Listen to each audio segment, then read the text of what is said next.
Good morning. Today is 21st March and we are continuing exercise on page number 55 and the topic is radical number. In the morning I taught you the basic concept of radical number, that what is radical number and how do we simplify the radical quotients, right? And in the morning I told you that the radical quotients are basically simplified on factorization method. On the basis of factorization.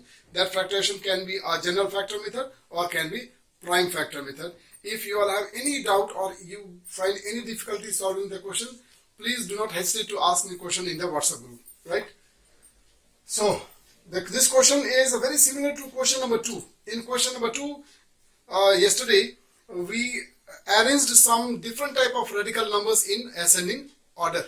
Right, some numbers were mixed radical number, some were whole number, and some were entire radical number.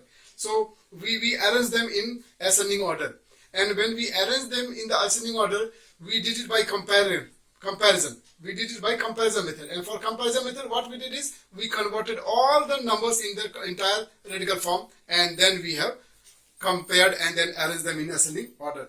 So this question number 4 is a very similar question. Here we are given two numbers. Right, one is 13 root 5 and another is root over 920, and now we have to, without using the calculator, we have to find out which one of them are greater. Right, this can we can easily compare and then say that which one is greater if they are complete in the same format. If they are in the same form, this is the complete radical form and this is the mixed radical form, so we are finding difficulty comparing them. But if both of them are in the same radical form, in the complete radical form, then it will be easy for us to find out which one is greater. So what we can do here is, this number is already in the entire radical form. We will change this into entire radical, and then after that we can compare easily. Now, yesterday I taught you how can we convert this mixed radical into complete radical form.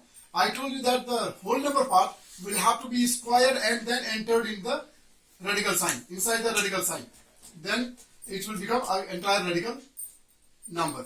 So this 13 root 5 can be written as, this 13 will be squared, and then this will go inside the radical sign and then into the number which is already inside the radical sign.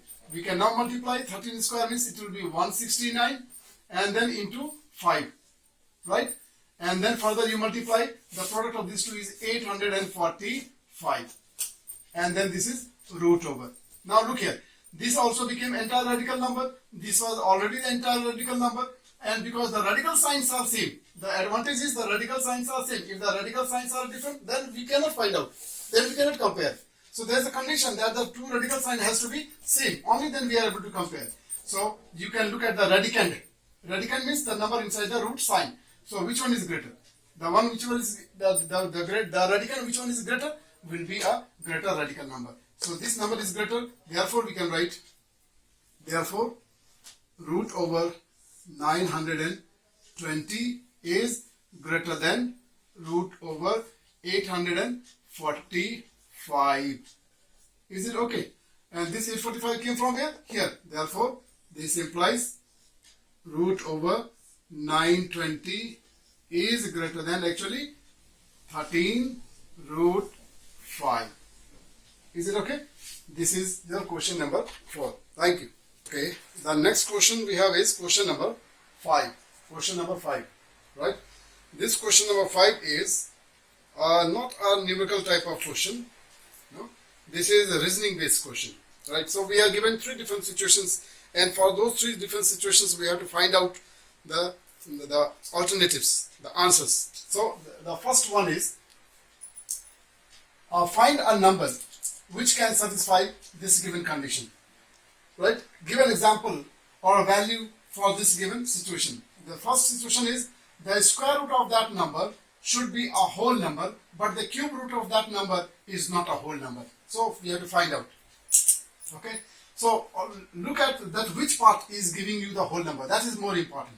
So the question says that the square root of this number is a whole number. Okay. So think of square root. The opposite of square root is square. That means if we can have a value of n as a square number, then this can give you a whole number. Is it okay? And that same number, when you put it in this one, then it cannot give you the whole number. So example you can see here. N value, the value of n can be any square number, 4, right?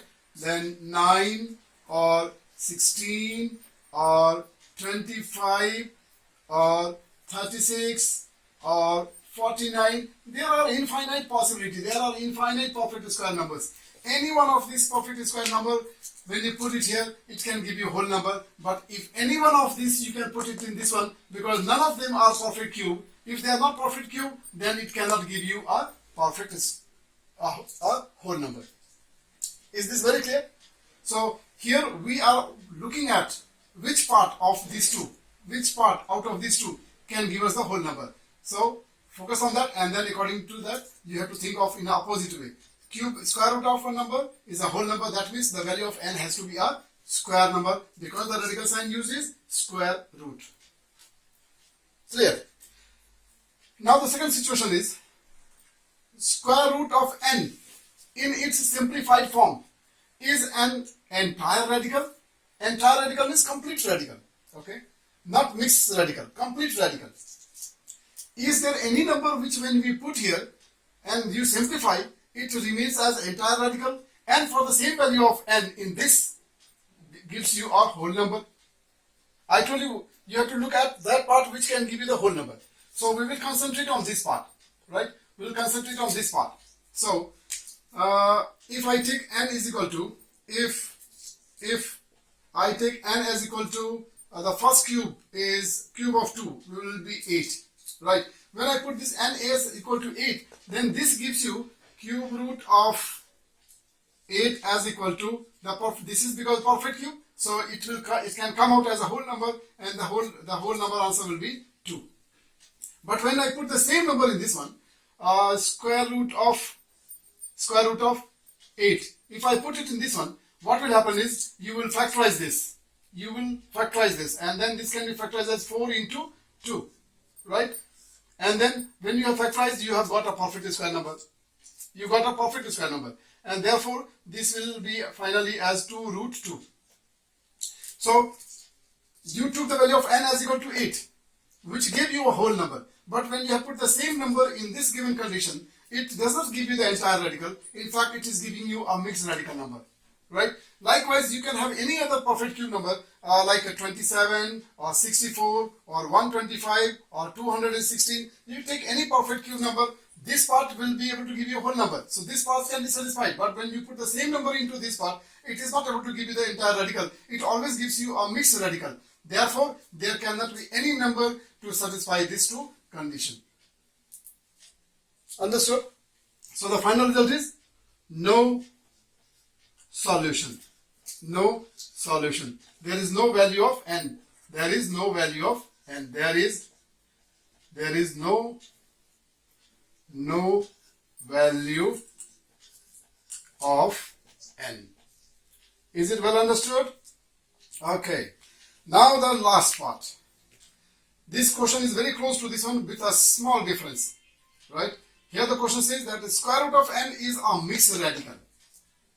Here it was saying square root of n is a entire radical. Here it says square root of n is a mixed radical, and the perfect cube of that same number is a whole number. So the same number we can take and we will get the solution. That means from here only we understand that any perfect, because this part is supposed to give you a whole number. So any perfect cube number can satisfy this condition.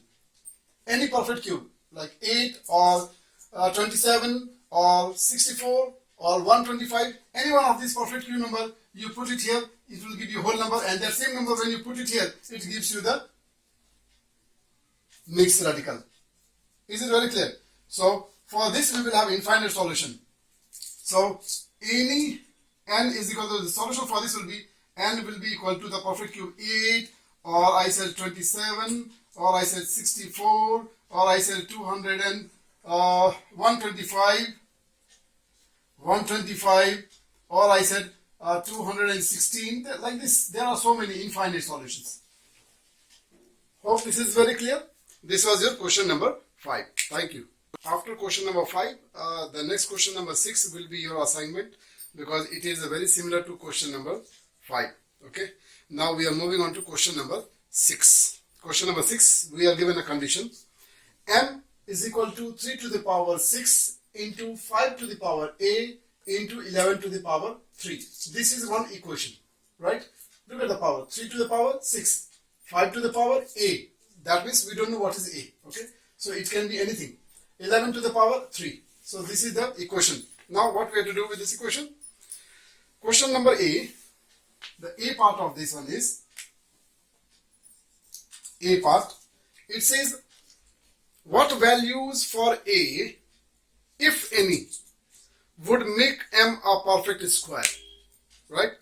The question says for what value of A? For what value of A this M could be a perfect square? This M could be a perfect square. So we have to find out if there is any, then. If there is any, then. So is it possible to have any value for A to make this M as a perfect square? Try to understand the situation.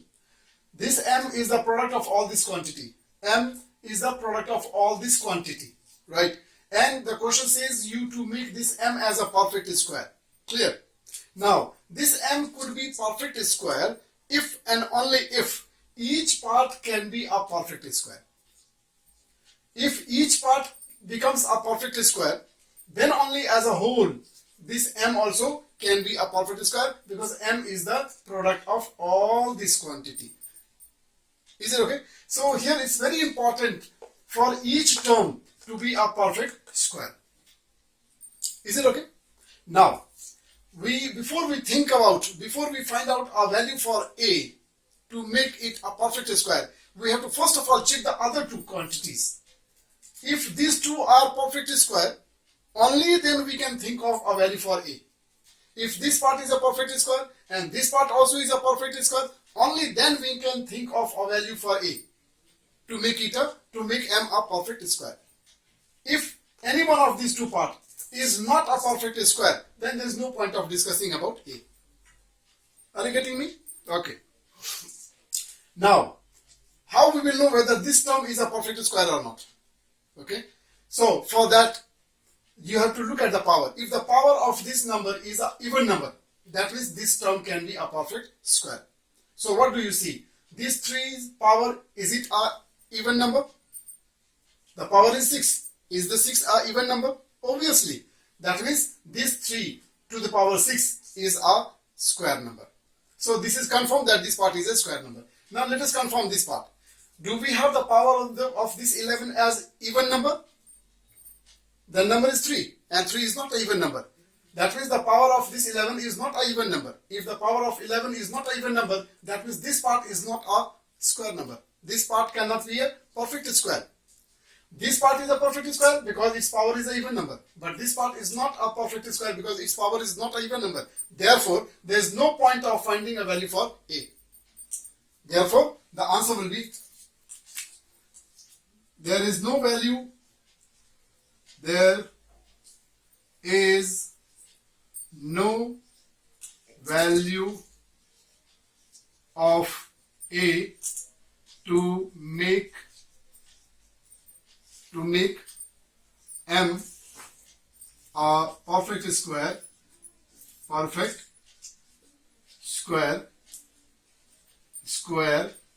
Why? Because 11 to the power 3 is not a square number. And you might have understood why this 11 to the power 3 is not a square number, because the power of this one is an odd number.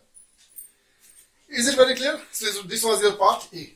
We did the explanation part. We are only asked to explain the answer. Part B. What value for A? Now another part is for what value of A, if any, would make M a perfect cube. Now this time, in the first part we talked about the perfect square. In the second part now we have to find out a value for M. We have to find a value for A, which can make M a perfect cube. Perfect cube. For perfect square you have understood.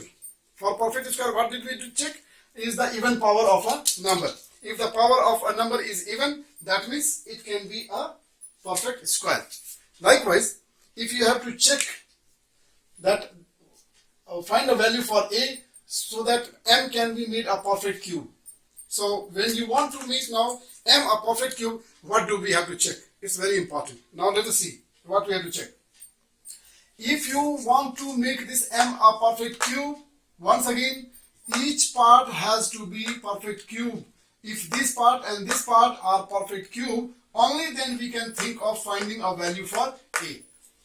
Now how do we know whether this is a perfect cube or not? This is perfect cube or not? Very simple. If you want to check whether this number is a perfect cube or not, you just have to look at the power of this. If the power is a multiple of 3, that means this term is a perfect cube. Now the power of this 3 is 6. What do you say? 6, is it a multiple of 3? Is it coming in the multiplication table of 3? Yes. That means 3 to the power 6 is a cube number. 11 to the power 3. The power of 11 is 3. Is this 3 divisible by 3? Or is it in the multiplication table of 3? Of course, yes. That means in this question, for part B, we can say that yes, this part is a perfect cube. This part also is a perfect cube.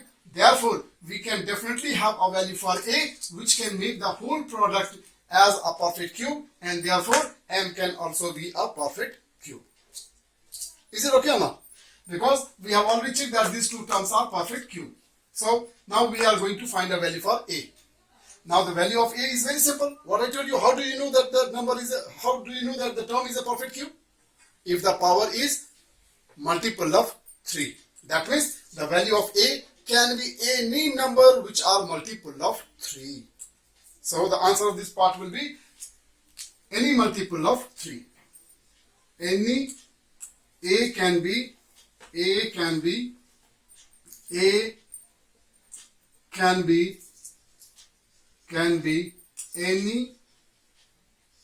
multiple of 3. Hence, M could be a perfect cube. Perfect cube. This is your question number 7. Thank you. Alright, now we are going to move on to question number 8. Question number 8, and this is the last question of this exercise. It's a very interesting, very simple question, right? But sometime this has come in the board exam also. This is a square number. This is a square number which is further divided into 9 small squares, as you can see in the diagram.